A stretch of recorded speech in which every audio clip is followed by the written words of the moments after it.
চাল দিয়ে যে এত মজার একটা পিঠা হয়, এটা যদি আপনারা না বানান মানে এভাবে, তাহলে বুঝবেনই না এটা এতটা মজার হয়, মুখে দিলে মিলিয়ে যাবে। আসসালামু আলাইকুম সবাইকে, কেমন আছেন সবাই? আশা করি তো ভালো আছেন। আলহামদুলিল্লাহ আমিও ভালো আছি। আর এটা বানাতে আমি এখানে 2 কাপ দিয়েছি মানে শুকনা চালের গুঁড়া, এখানে ভেজা চালের গুঁড়া দিয়েও বানাতে পারেন। আর এখানে 1 চা চামচ দিলাম বেকিং সোডা। তারপর এখানে দিলাম 1 কাপের মানে 1.5 কাপের মতো হবে চিনি। তারপর স্বাদ মতো লবণ দিলাম। আর প্রথমে এখানে 1 কাপ চিনি দিয়েছিলাম, পরে এখানে হাফ কাপ চিনি আবার অ্যাড করলাম। তো শুকনা উপকরণগুলো ভালো করে মিশিয়ে নিচ্ছে।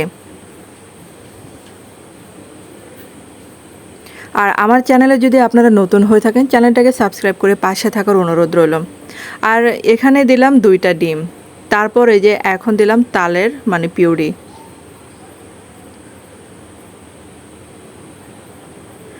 আর এখানে হাফ কাপ গুঁড়া দুধ দিলাম। তো গুঁড়া দুধটা প্রথমে দিতে ভুলে গিয়েছিলাম, তার জন্য একটু পরে দিয়ে দিলাম। এখন এই যে হাত দিয়ে ভালো করে মিশিয়ে নিতে হবে। আর এটা সবচেয়ে হাত দিয়ে মাখানোটাই আমার মনে হয় ভালো হয়। আর এই তালের পিঠাটা যদি বাসায় বানিয়ে খাওয়ান, তাহলে সবাই বারবার আবদার করবে এই পিঠাটা খাওয়ার জন্য আবার। আর এই পিঠাটা মুখে দিতেই মিলিয়ে যায়, এতটা সফট হয়। তো আমি যেভাবে বানাচ্ছি সেম ওভাবে বানানোর চেষ্টা করবেন।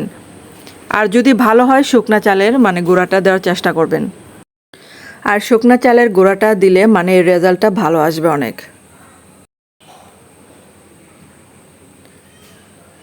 আর এটা দেখে বুঝতে পারছেন এটা কেমন হবে।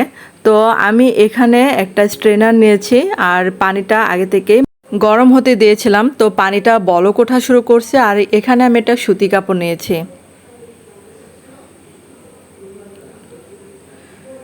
আর সুতি কাপড়টা কিন্তু মানে ভালো করে ধুয়ে পরিষ্কার করে নিয়েছিলাম। এখন এই যে স্ট্রেনারের উপরে ভালো করে মানে বিছিয়ে দিতে হবে। আর এটা কিন্তু অনেক সহজ, এত ঝামেলা নাই। চামিচ দিয়ে এটার উপর দিবেন আর দেখবেন কিছুক্ষণ পরে হয়ে গেছে একদম ভাপা পিঠার মতো। তো এটা কিন্তু ভাপা পিঠার মতোই মানে ভাপ দিয়ে মানে বানানো হয়। আর তালের পিঠা যতই মানে খাই না কেন ভাজা পোড়া, আমার মতে ভাপা পিঠাটাই বেশি ভালো হয়। আর এটা কিন্তু মানে অন্যরকম একটা মজা। আর এই পিঠাটা মুখে দিলে একদম মিলিয়ে যাবে, একটাতে একদমই আপনার মন ভরবে না। কথা দিলাম আপনাদেরকে মানে একদমই মন ভরবে না, কারণ আমি বাসায় সবাইকে এটা খাওয়ালাম বানিয়ে। তো সবাই অনেক অনেক প্রশংসা করেছিল আর বলছিল এটা মুখে দিলে কেন যেন মিলিয়ে যায়, এতটা সফট হয়েছিল। আর একটা টুথপিকের সাহায্যে আমি একটু চেক করে নিচ্ছি যেটা হলো কিনা। তো এটা হয়ে গেছে। আমি এখন এই যে কাপড় থেকে নামিয়ে ফেলছি এটা। আর এত সহজ একটা পিঠা বানানো, এটা যে কেউ বানাতে পারবেন, অনেক সহজ একটা পিঠা। তো আপনারা অবশ্যই বানাবেন। আর আমার ভিডিও দেখে যদি বানান, তাহলে অবশ্যই ভিডিওর নিচে একটু কমেন্ট করবেন যে কেমন হলো, আমি মিথ্যা বললাম না সত্য বললাম। তো একটা দেখেন, দেখালাম আপনাদেরকে। তারপর এরকম করে আরও বাকিগুলো বানিয়ে নেব।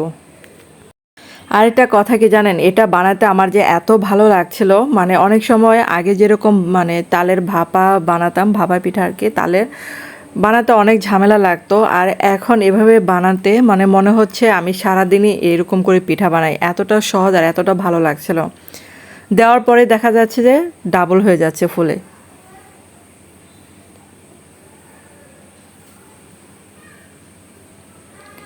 আর এটা কিন্তু দেখবেন যে কাপড় লেগে থাকবে না, এটা আস্তে আস্তে মানে খুলে যাবে কাপড় থেকে।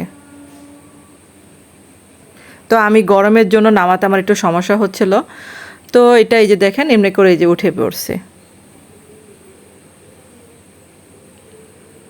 তো কেমন হলো বন্ধুরা কমেন্ট করে জানাবেন।